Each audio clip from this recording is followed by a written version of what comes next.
bueno, regresamos después de la publicidad y además nos quedamos y no faltamos a la palabra en este programa con la pregunta que le va a formular José Juan a nuestro invitado. Juan, bueno, todo tuyo. Más que una pregunta es bueno, antes te he hecho un poco más de abogado de diablo con este tema, el elemento cultural y todo. ¿Un cura de diablo? Bueno, sí, oye, en los procesos de canonización siempre hay uno que se llama el abogado del diablo. Esa figura y tiene que ser un sacerdote el que haga de abogado del diablo. Es una broma. Te ha tocado. Bueno, sí. Pues bueno, he hecho un poquito de abogado del diablo por ese peligro que siempre veo, atisbo, sobre todo incluso cuando antes las propias hermandades llegaban a acuerdos individuales con las administraciones, con los ayuntamientos, ya gracias a Dios está un poco más encauzado y coordinado a través de los distintos consejos, agrupaciones, hermandades y cofradías, ¿no? De que nos echábamos en manos de determinadas administraciones y es una cosa que ha sido una queja desde los años, fíjate, bueno, más que una queja, una preocupación de todos los obispos andaluces, por ejemplo, en la visita ad limina en Roma cada 5 años, pues desde los años, antes de los años 70, es decir, de los años 60 y tantos y tal, siempre han ido manifestando una cierta preocupación porque había un interés manifiesto por parte de las distintas administraciones de darle ese punto cada vez más de expresión cultural y ir desprotegiéndola, ¿vale? Desproveyéndola de su elemento religioso, ¿no? Bien, pues como tú antes apuntabas, como manifestación cultural hay muchísimas personas, incluso no creyentes, ojo, sino que algunos pues porque les gusta el arte, porque les da la afición de la música, del costal o de lo que sea, y participan en los distintos desfiles procesionales, ¿no? Entonces, yo, dicho esto, ¿por qué sí veo bien? Te voy a dar mi argumento de por qué sí me parece buena tu idea y el planteamiento de la declaración de patrimonio de la humanidad, ¿no? Inmaterial, si salvamos estos elementos de intervencionismo que apuntaba Juan Niza, ¿no? Sería que es una manera de defendernos ante una cultura de globalización que tiende a igualarnos a todos por el mismo ras, estableciendo un mismo pensamiento y unos mismos procedimientos culturales. Y además marcan incluso ese pensamiento global, pues qué es lo que es realmente cultura y qué no es realmente cultura. Cada vez destruyéndose los elementos culturales muy propios de una región determinada. Eso está pasando en el mundo, pero de una manera abismal. Es decir, la globalización ha traído cosas muy positivas, muy buenas a la hora de interconectarnos y de comunicarnos, pero al mismo tiempo, como cosa negativa, está trayéndonos la destrucción de elementos culturales identitarios, ¿vale?, que se han perdido en distintas partes del mundo.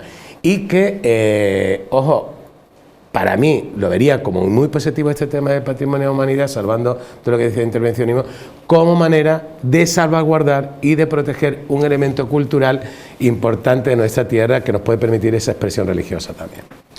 Yo, José Juan, lo único que te puedo decir que hago como mía lo que acabas de apuntar tu idea, porque me parece brillante, y solo apunto un dato, aunque es algo que prácticamente todos lo conocemos, pero no podemos olvidar que en el territorio español el 70% de las personas que profesan algún tipo de creencia religiosa, pues la católica. Entonces, como tú bien dices, es que no podemos medirnos todos por igual, porque hay una abrumadora mayoría a día de hoy que somos católicos. Entonces, eso hay que conservarlo y hay que darle el sitio que corresponde, con el respeto, por supuesto, y con la integración de las demás religiones. Pero, como tú bien has apuntado, la globalización puede traer cosas que podríamos protegernos a través de esta manifestación. Yo estoy totalmente de acuerdo contigo. Hay un elemento que introduce Rafael Vescanza en el informe jurídico, el que estamos decranando en la medida de lo posible, que el tiempo nos permite, y es el tema IVA. A mí me gustaría que hablaran los contertulios, incluso que fuera incluso también contertulio el propio Rafael Vescanza, y poquito a poco nos vamos adentrando en ese balance que quiero hacer de Semana Santa, porque aún este plató huele a incienso y queremos que huela durante todo el año. Entonces, el IVA, cuando habla de IVA, él sugiere, incluso lo ha dicho abiertamente en alguna comparecencia pública suya ante medios de comunicación, que el IVA o tiene que desaparecer directamente o tiene que ser un IVA reducido. No sé si quieres tomar la palabra o si alguno de los contertulios quiere decir algo al respecto. Yo simplemente, y ya porque sí tengo os argumento. dejo hablar a ellos, que estoy aquí acaparando demasiado. El IVA y el IBI. El IVA y el IBI. El IVA y el IBI. Es que al final, aquí en la regulación fiscal es un poco más tediosa, pues si leéis el informe, pero es lo que hemos hablado anteriormente. Las cofradías tienen personalidad jurídica, como tal tienen una serie de obligaciones fiscales que cumplen puntualmente. El tema del IVA, el conseguir que la Semana Santa y todo lo que tenga que ver con la Semana Santa sea cultura, pues también va por ahí. Es una reducción del tipo impositivo del IVA al 10% que existe a día de hoy y no al 21% como se han producido en los últimos tiempos.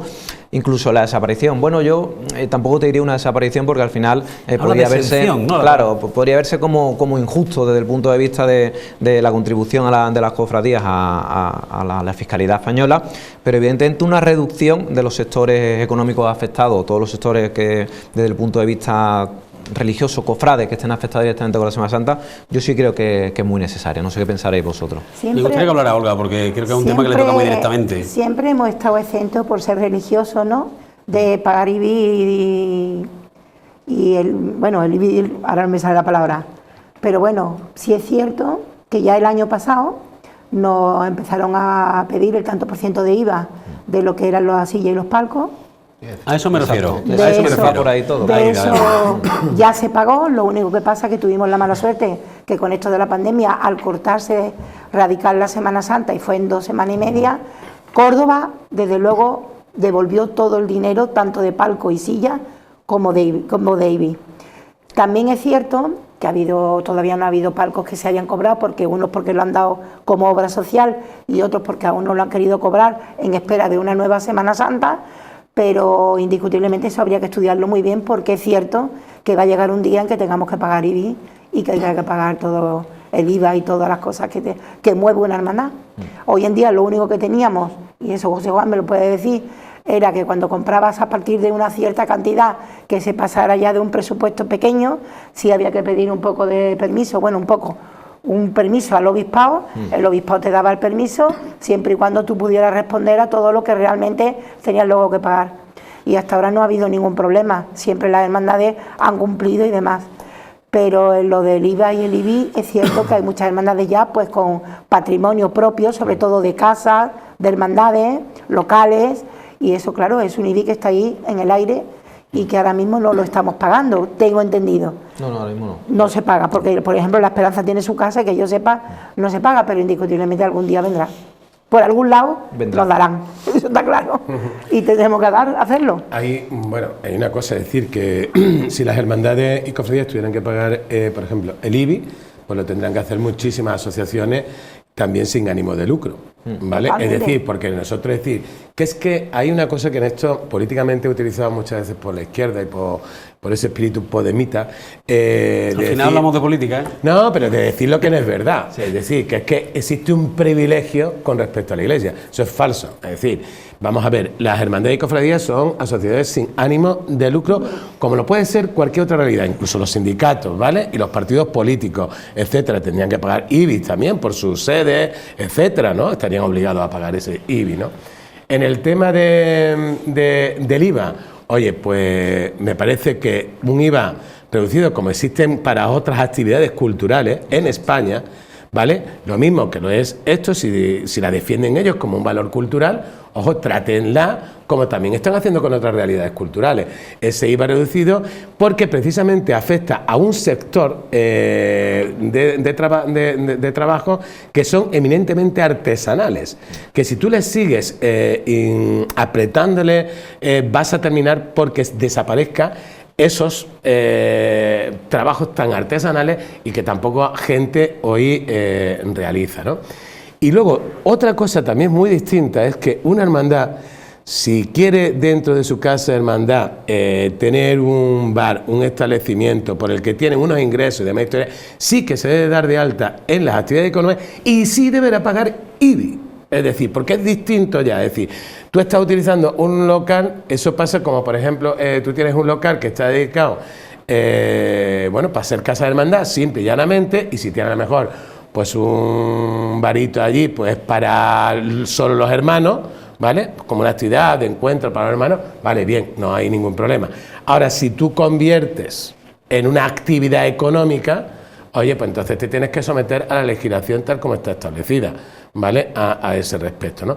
Pero con las demás cosas, con los demás elementos, no, corrígeme, que eres tú el especialista. Hay algunas hermandades que tienen asociación cultural precisamente por lo mismo, Claro. porque dentro de las casas de hermandades tienen un pequeño bar donde muchas veces van al costalero y hermanos de otras hermandades.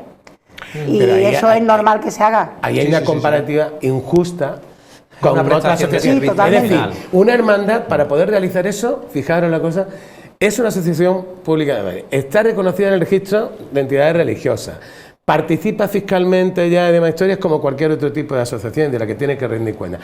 Ahora, pero para tener unos determinados beneficios, como tienen las demás asociaciones culturales, tiene que crearse también como asociación cultural. Parece nefasto. Eso le obliga a llevar 2 tipos de contabilidades, 2 tipos de registros, etcétera, etcétera. Es decir, darse de alta nuevamente en las entidades culturales. Se llama ingeniería contable. Se podría trabajar una cosa. Ahí sí que enlazar a todos por igual. Claro. Claro. Bueno, en todo caso, si además son ciclos que están considerados, además en algunos casos pues de interés turístico, un 10% de IVA, ¿no? Porque el 21%. Eso es lo que sugiere Claro, yo creo Rafael. Es que sí. Bueno, el año que no- pasado con lo de los palcos y las sillas se dijo un 21 y luego bajaron a un 10. A un 10. Sí, pero la sombra del 21 Claro, no está deja de ser un ahí. producto turístico. De hecho, La al principio sombra pensábamos que y la barata. decíamos, no puede ser. Claro, había asociaciones como consejos, por ejemplo, como Sevilla, que al montarlo ellos por su cuenta, porque es que cada consejo trabaja de una forma en ese sentido. Nosotros por subvención de ayuntamiento, aunque lo montemos nosotros, pero ellos por propia, porque es que son suyos los palcos y las sillas. Entonces ellos lo montan como particular. Claro, a ellos les interesaba muchísimo, porque el IVA pues se ganaban 300.000 euros. Claro. Imagínese el espectador. Pero nosotros no, nosotros teníamos que pagar, además de lo que nos cuesta el montarlo, teníamos que pagar el IVA. Entonces eso no lo veíamos normal. Imagínese el espectador que de cada 10 euros que paga por una silla, que puede, hay sillas que valen un 10 euros, serían 2,10, ni las huele nadie. O sea, quiere decir, van como impuestos. Yo creo que es ahí donde va orientado el informe jurídico, esa defensa, uno de los efectos colaterales beneficiosos que puede tener. Porque Claro. no es justo, ¿no? Yo creo que Que no. se pague un sí, 21 por una silla en Semana Santa. que si estamos reconociendo Y soy un poquito aquí partidario, no suelo hacer gala de mi opinión en un programa de debate, pero es muy justo y bien argumentado, bien hilado. Yo creo que tampoco, verás tú, que esto no es un argumento brillante que yo haya descubierto aquí nada del otro mundo, simplemente una equiparación, porque si uno de los principios fundamentales en el tema fiscal es un trato igual para los iguales y desigual para los desiguales. Me parece perfecto, pero si el cine, el teatro, otros artes, otras culturas están acogidos a un 10%, si estamos reconociendo, y así lo reconocen el Estado, incluso en el Real Decreto 2017, que la Semana Santa es una manifestación representativa del pueblo español y como tal se reconoce como cultura, oiga, ¿por qué no me somete usted al tipo reducido del 10%? Sería una barbaridad, además una cultura ancestral, además como en la Semana Santa. Pues vamos a cambiar de tercio, como se diría en el argot taurino, o pegamos un golpe de llamador aquí en el argot cofrade, porque vamos a hablar ahora de Semana Santa del año 2021. Y una cuestión que yo quería hablar con los contertulios, con el propio invitado, ya convertido en contertulio en esta nueva fase del debate, es cómo se han comportado las cofradías, cómo se han comportado los cordobeses a la hora del cumplimiento de las medidas anti-COVID. Pues yo pienso que ha sido magnífica, tanto la actuación del cofrade como la actuación de las hermandades. El cofrade no ha hecho falta que salgan a la calle para poder hacer su devoción y su fe ante sus titulares. Las hermandades con una responsabilidad, para mi gusto, impresionante. Creo que todas las hermandades han tenido todos los modelos que había que seguir con respecto a la pandemia, de situación, de hidrogel, de termómetro, de espacio entre persona y persona, preguntando incluso si eran convivientes. Y para mi gusto, luego los cultos han estado montados perfectos, preciosos. Hemos visto maravillas, ¿eh? Maravillas. Maravilla. Vamos, creo que Se ha reinventado, sí, Córdoba además en sí se ha volcado en Estamos general. deseando ver procesiones, pero lo que hemos Sí, visto yo ha lo sido entiendo. maravilloso. Y que gusta más en la calle, pero realmente ha sido espectacular. Creo que ahí en ese sentido, José Juan como sacerdote puede hablar más que yo, pero yo sinceramente, luego los actos culturales de catedral, para mi gusto han sido perfectos, con un cariño impresionante por parte del obispo, agradeciéndole de aquí tanto al Cabildo como al Obispado cómo se han portado con nosotros. Las hermandades, por regla general, casi todos los hermanos mayores diciéndome que qué buen acto de catedral. Y luego por las tardes las visitas, de verdad impresionantes, colas de kilómetros, con muchísima responsabilidad, policía, casi 2 y 3 coches en algunas hermandades. Sí, que habrá habido algún actito pequeñito así, pero de incidencia importante, ninguna. Ha hablado del obispo, ¿no? Y al hablar del obispo, en una entrevista que se le hacía aquí en los directos se le veía como complaciente, disfrutando, o sea, como diciendo, no me lo creo ni yo. Cuando yo hablé por primera vez, precisamente en el Tesoro, que estuvimos hablando, se estaba revistiendo para una Eucaristía, el hecho de la impresión que tomé yo hablando con él fue precisamente que le encantaría, pues lo que se le estaba como un poco planteando entre él y nosotros, planteándole esta situación de hacer este acto litúrgico en la catedral. Y bueno, tanto el deán como él, como Manuel Pérez Moya y don Demetrio, y don Pedro Soldado, que estaba en ese momento también, pues sinceramente súper contentos, y que ellos ya lo estudiaríamos, que hiciéramos, total que lo hicimos un proyecto, un proyectito que se ha dado a todas las hermandades para que lo tengan en sus arcas todos los patrimonios de ellas. Y bueno, yo creo que ha sido, para mi gusto, muy bonito. Abrimos el debate. ¿Qué opina el resto de participantes? Mira a mí. Te miro a ti por lo siguiente, porque eres un sacerdote que eres un equilibrio entre el recogimiento de la parroquia y la calle. O sea, ¿verdad? Es que no. Dice, esto es como que quieres más de mamá o de papá. Pues mira, de los dos. De los dos, ¿verdad? En este caso, la verdad que sí, estoy comparto lo que acaba de decir Olga. A mí me ha sorprendido gratamente pues la creatividad por parte de las hermandades y cofradías a la hora de pensar cómo dentro del propio templo no quedarse como están los titulares normalmente todo el año, ni incluso a lo mejor montar un altar de culto, sino bueno, pues algunos han aprovechado pues incluso para hacer algún tipo de innovación representativa, creativa y tal. Oye, que ha invitado a interpretar aún mejor el misterio que procesionan y el que dan culto.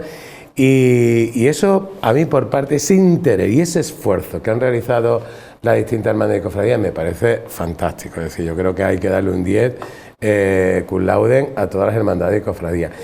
Luego, en el ámbito de los fieles, de los cofrades, de todo, pues lo que dice Olga, yo, la experiencia mía en la parroquia de la Trinidad, lo decía en el programa que habéis realizado, en el programa del palco, lo decía, es decir, con qué devoción, con qué piedad, respeto, seriedad y orden estaban acudiendo la gente. Y luego sí es cierto, no solamente en este año, sino que desde que se consiguió trasladar la carrera oficial al entorno de a la catedral, ¿no? Es decir, que el punto neurálgico al que peregrinan en estación de penitencia las hermandades es la catedral, es cierto que ha habido como, yo entiendo, como un antes y después en la Semana Santa cordobesa, ¿no?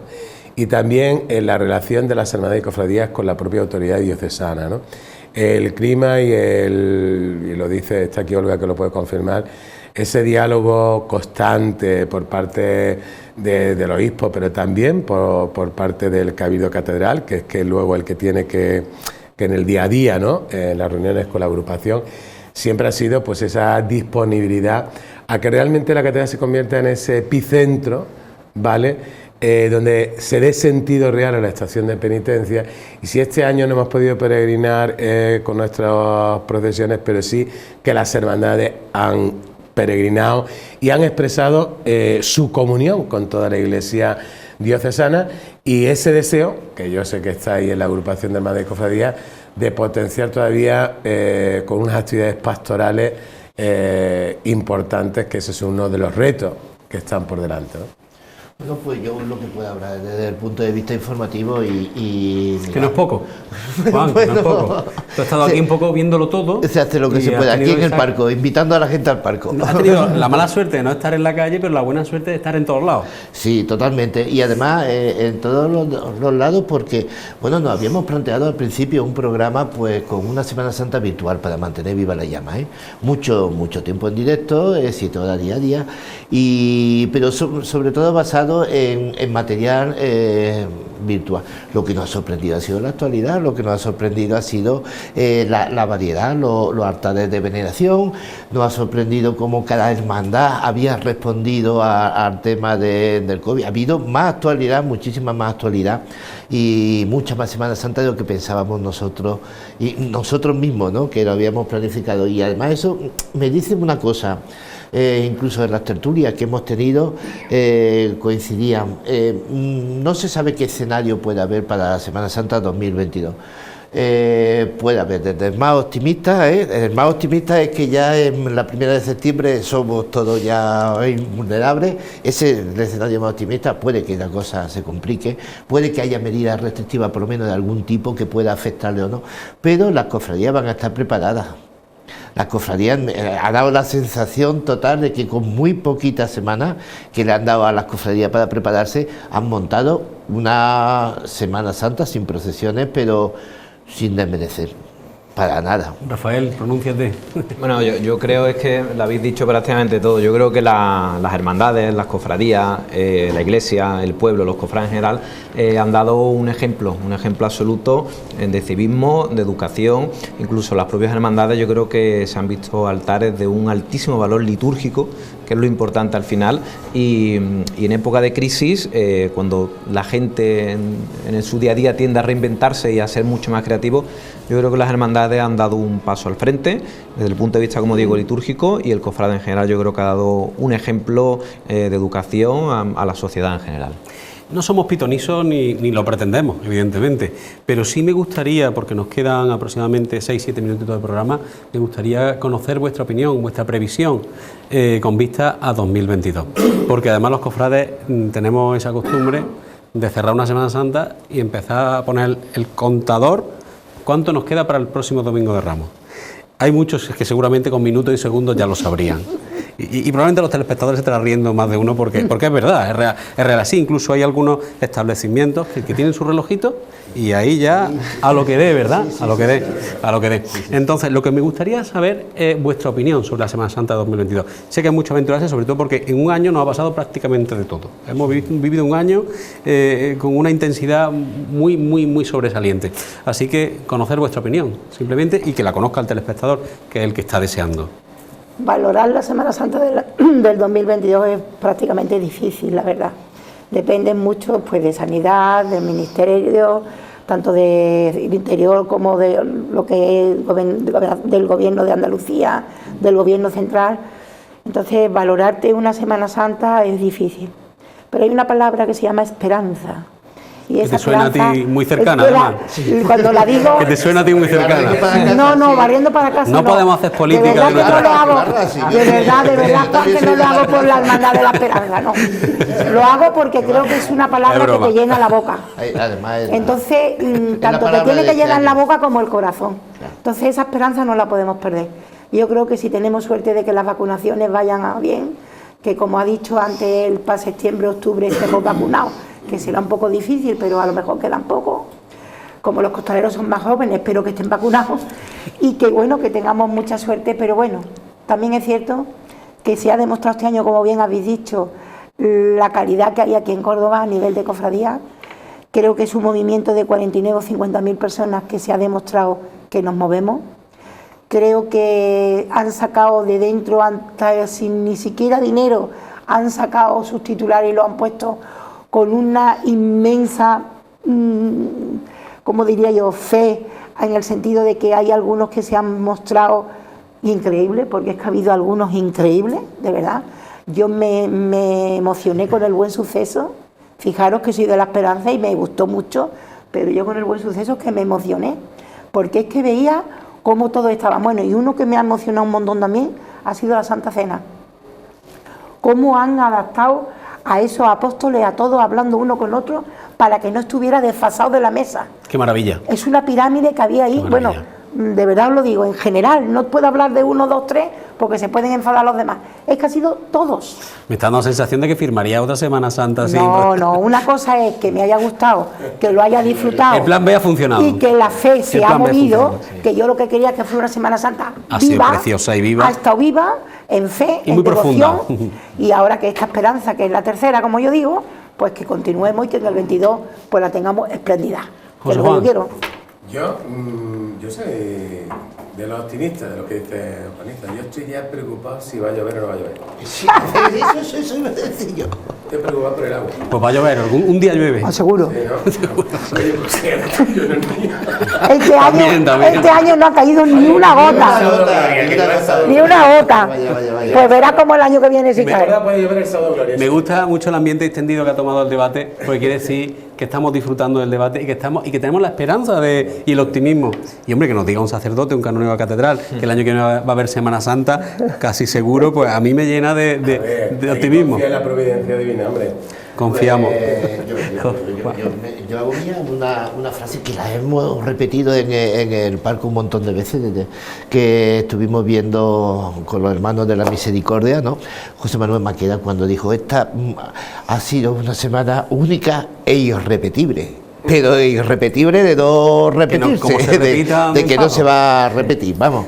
Y estoy en que la mayor preocupación, bueno, era la lluvia, sí, iba a decir prácticamente lo mismo. Bendita preocupación. Hay cosas más objetivas, ¿no? Pues por ejemplo, lo último que incorporarse a su actividad serán los costaleros, obvio, por su propia actividad, ¿no? Hay otras que se irán incorporando, pues yo creo que hasta la próxima semana, ¿no? Lo veremos en la hermandad de Gloria, ¿no? Lo iremos viendo y va a salir muy bien. Optimismo reinante. Muchísimas gracias, José Juan, por tu participación y por tu sabiduría, tu conocimiento en el programa. Muchísimas gracias, esperamos verte por aquí en alguna otra ocasión. Cuando queráis. A Olga también, efectivamente, como presidenta de Agrupación de Hermandades, muchísimas gracias por tu presencia. Muchas gracias a vosotros y por la labor que habéis mantenido durante toda la Semana Santa.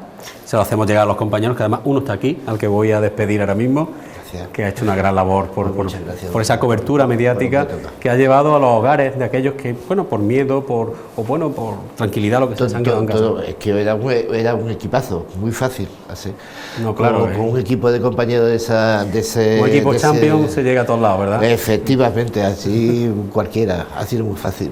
Y como no, a nuestro invitado de hoy, Rafael Vescanza, por aportarnos todo, poco más de media hora, todo el contenido que tiene ese informe, el cual invito que conozcan porque está colgado en la página web de notariavescanza.com, Sí, pueden verlo, letra por letra, coma por coma, y bueno, seguramente puedo dejarle algún mensaje al notario por si tiene alguna pregunta, que seguramente estará encantado de contestar. Muchísimas gracias, Rafael. Gracias a vosotros y un placer haber estado aquí en un debate de muy alto nivel y encantado de acompañaros. Y a ustedes, mis telespectadores, pues telespectadores de esta casa, de Onda Mezquita, 7 Televisión, pues nada, agradecerles que se hayan mantenido al otro lado de la cámara, en el televisor, o en la tablet, como digo, o el teléfono móvil. Hoy día podemos verlo por cualquier medio, y les esperamos aquí la semana que viene. Como siempre les digo, que sean felices, y lo digo de corazón. Muchísimas gracias y hasta la semana que viene.